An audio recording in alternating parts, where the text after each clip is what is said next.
Buongiorno cari amici, benvenuti anche oggi nella live del vostro Maretto Veneziano. Oggi parleremo di tutte quelle relazioni disturbate, quelle relazioni in cui contattano il Maretto Veneziano, la Hildegard, e o i sventurati o le sventurate, per poter giustificare una relazione collegata narcisista. Il Marietto non dice sfigato, non lo dice perché queste cose qua il Marietto non dice, ma diciamo che questi clienti a un certo punto si rendono conto di avere cannato nella vita. Magari stanno assieme 2, 3, 4, 5 mesi, il più un pochettino lenti riflessi anche qualche anno, e a un certo punto per giustificare che avevano le patate negli occhi o le fette di salame, dicono che era loro fiamma gemella. Allora, cari miei, questa parolina da New Age, da van spettacolo, da cialtrone, chiamatela come vuoi, il Maniato queste cose non le dice, no? Non serve altro che giustificare un fallimento di strategia nella vita. La vita è come una partita a scacchi e la partita a scacchi è come una guerra. Se voi muovete bene le pedine in una certa direzione, avete dei risultati, se no, perdete. Chiaramente a scacchi non si fa male a nessuno, ma nella vita, se poi voi avete anche da queste fiamme gemelle dei frutti, capite che la cosa è un po' claudicante. Quindi è chiaro che le persone all'inizio entrano nei social, è tutto bello, ti mando luce, la pace, io sono il qua, io sono Dio, sono tutti dei maestri tibetani.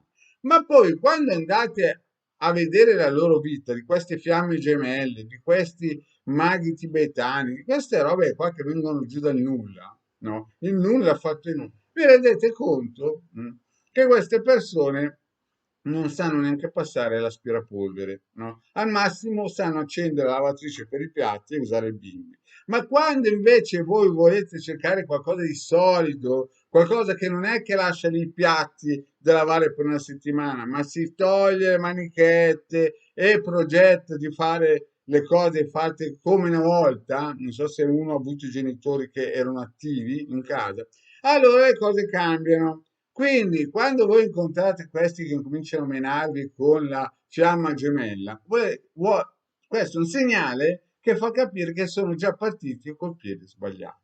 Quindi, il Marietto cosa vi consiglia? Prima una bella pulizia generale energetica. Se avete un'attività dell'attività, se avete una famiglia e figli dei figli, ma perché questo? Perché bisogna togliere tutta questa sostanza eterica negativa che vi hanno inculcato. È come se nel vostro cervello avessero messo della spazzatura e ve l'avessero venduta come se fosse oro. Quindi, fatto questo, si inizia con bel ciondolo e poi si incomincia a seguire le pillole di Degallo, ma detto iniziamo.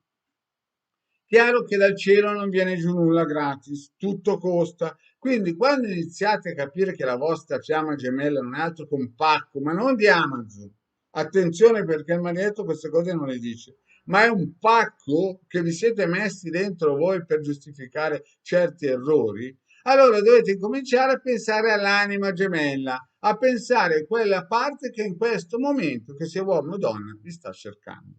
E sicuramente quella persona lì non ha dentro il pacco che avete dentro voi, almeno si spera, perché sennò siamo messi male. E quindi cosa si fa? Si incomincia a fare dei riti propiziatori, mirati, mirati, non a casaccio, tipo da mettere dentro quei fili di ferro che si chiamano genese e roba del genere, che l'ho già spiegato in altre pillole, sono solamente delle cose estremamente pericolose se usate male. Quindi cosa vi dice il vostro marietto? Il vostro marietto vi dice lasciate stare le fiamme gemelle, perché quando vi arriverà la bolletta del gas quest'inverno, me lo dite voi ste fiamme come vanno. Lasciate stare questi narcisisti che magari vi prendono per il fondoschiena facendosi passare per fiamme gemelle e concentratevi sulla partita a scacchi della vostra vita. Muovete le pedine nel modo giusto e il pedone nel modo giusto, perché se no vi trovate la suppostina della fiamma gemella per tutta la vita e la vostra anima gemella è lì che vi sta cercando come un disgraziato.